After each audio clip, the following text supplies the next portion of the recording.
Assalamualaikum warahmatullahi wabarakatuh. Selamat pagi, selamat siang, selamat malam rekan-rekan semuanya. Perkenalkan, nama saya Ayu Tari Miranti, perwakilan dari kelompok 10, dan ada pun beberapa rekan saya yang akan saling bergantian untuk menjelaskan materi yang nanti saya jelaskan, yaitu Kak Anis Monika dan Kak Neti Uki Lestari. Judul materi yang akan kami jelaskan yaitu hubungan industrial di masa depan dengan dosen pembimbing Budia Purwaningsih.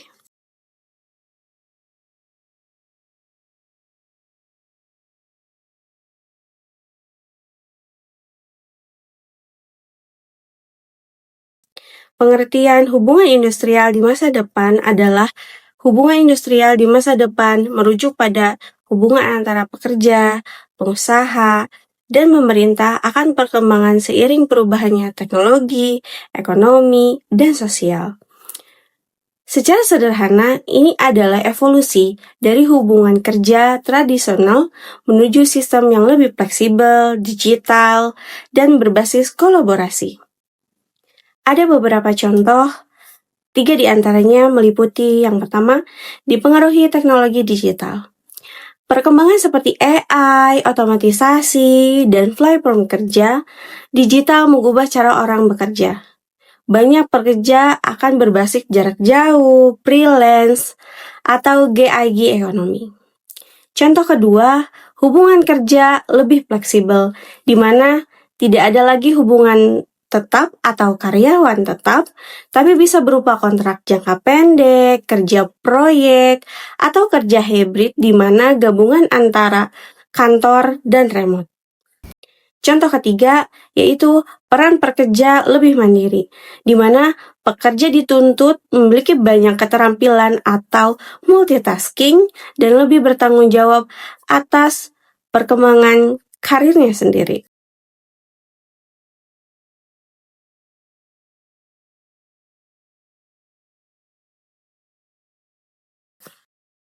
Tujuh teori hubungan industrial di masa depan. Yang pertama, teori unitaris. Yang kedua, teori pluralis. Yang ketiga, teori marxis atau radikal. Yang keempat, teori sistem. Yang kelima, teori human relation. Yang keenam, teori fleksibilitas. Dan ketujuh adalah teori digital industrial relation.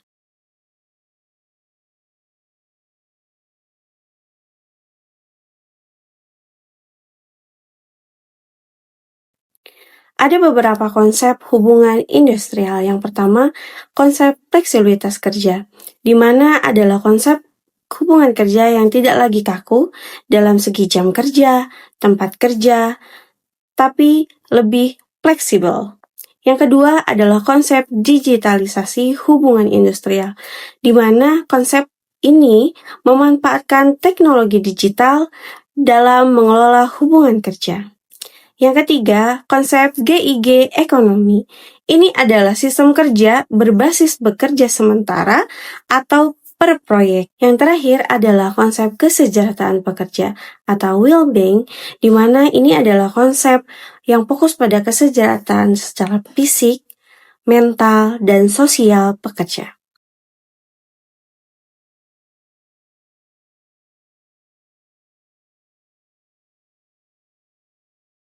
Pembahasan selanjutnya adalah beberapa transformasi hubungan industrial di masa depan. Yang pertama, dari hubungan kerja tetap menjadi lebih fleksibel, di mana transformasi dulu dominan karyawan tetap.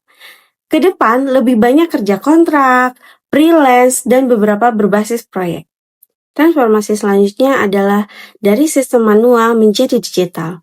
Pengelolaan tenaga kerja beralih menjadi digital atau otomatis. Ketiga, dari lokal menjadi global, di mana hubungan kerja tidak lagi terbatas wilayah atau negara. Selanjutnya adalah dari hubungan hierarkis menjadi kolaboratif. Struktur organisasi yang dulunya kaku berubah menjadi lebih terbuka dan kolaboratif. Kelima, dari konflik menjadi kemitraan, di mana partnership adalah cara untuk berhubungan secara industrial, tidak lagi dominan konflik, tapi lebih bekerja sama. Sekian presentasi dari saya. Izin rekan-rekan saya yang lain untuk melanjutkan presentasi. Terima kasih. Baik, masih di 8 transformasi hubungan industrial di masa depan. Yang ketujuh dari tenaga manusia, kolaborasi dengan teknologi. Manusia bekerja berdampingan dengan teknologi seperti AI dan otomatisasi. Yang kedelapan dari regulasi kaku ke regulasi adaptif. Aturan ketenaga kerjaan menjadi lebih fleksibel dan mengikuti perkembangan zaman.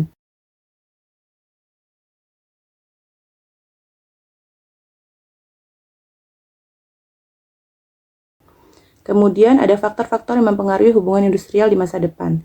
Yang pertama, perkembangan teknologi. Pengaruh teknologi seperti AI, otomatisasi, dan platform digital mengubah cara kerja dan hubungan antara pekerja dan perusahaan. Contohnya, penggunaan sistem otomatis di pabrik mengurangi kebutuhan tenaga kerja manual. Yang kedua, perubahan pola kerja. Pengaruhnya munculnya kerja fleksibel, remote, dan gig ekonomi mengubah hubungan kerja tradisional. Contohnya, karyawan bekerja dari rumah atau WFH.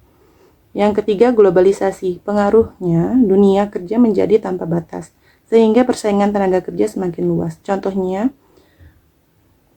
perusahaan di Indonesia merekrut pekerja dari luar negeri secara remote.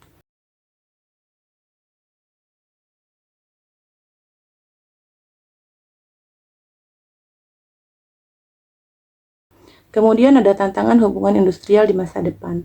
Yang pertama, dampak otomatisasi dan AI. Tantangannya, banyak pekerja manusia tergantikan oleh mesin dan teknologi. Kemudian kedua, ada ketidakpastian kerja atau job insecurity.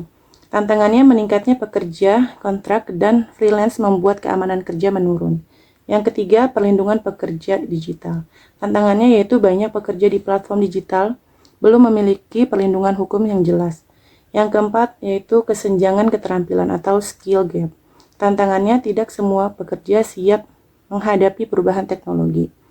Yang kelima, ada konflik kepentingan, yaitu tantangan perbedaan kepentingan antara pekerja dan perusahaan tetap ada. Kemudian dilanjut oleh Kaneti.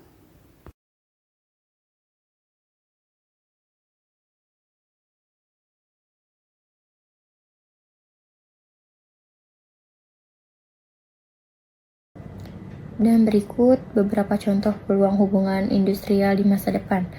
Yang pertama, munculnya lapangan pekerja baru dengan peluang perkembangan teknologi menciptakan jenis pekerjaan baru yang sebelumnya tidak ada. Yang kedua, fleksibilitas kerja dengan peluang pekerja memiliki kebebasan dalam memilih waktu dan tempat bekerja. Ketiga, peningkatan kualitas SDM dengan peluang akses pembelajaran semakin luas melalui teknologi digital. Keempat, kolaborasi global dengan peluang pekerja dapat bekerja sama dengan perusahaan atau individu secara berbagai banyak negara. Kelima, inovasi dalam manajemen SDM dengan peluang perusahaan dapat mengelola tenaga kerja lebih efektif dengan teknologi.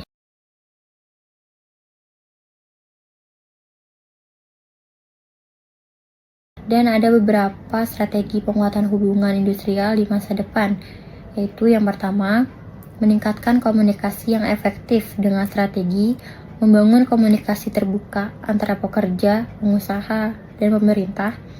Kedua, penguatan peran serikat pekerja dengan strategi serikat pekerja harus lebih adaptif terhadap perkembangan zaman. Ketiga, pengembangan keterampilan atau yang sering disebut upscaling dan rescaling dengan strategi meningkatkan kemampuan pekerja agar sesuai dengan kebutuhan masa depan. Keempat, penerapan teknologi dalam HR, human resource, dengan strategi memanfaatkan teknologi untuk meningkatkan efisiensi dan transparansi. Dan yang terakhir yaitu menciptakan hubungan kerja kolaboratif dengan strategi mengubah hubungan kerja dari hierarkis menjadi lebih kemitraan.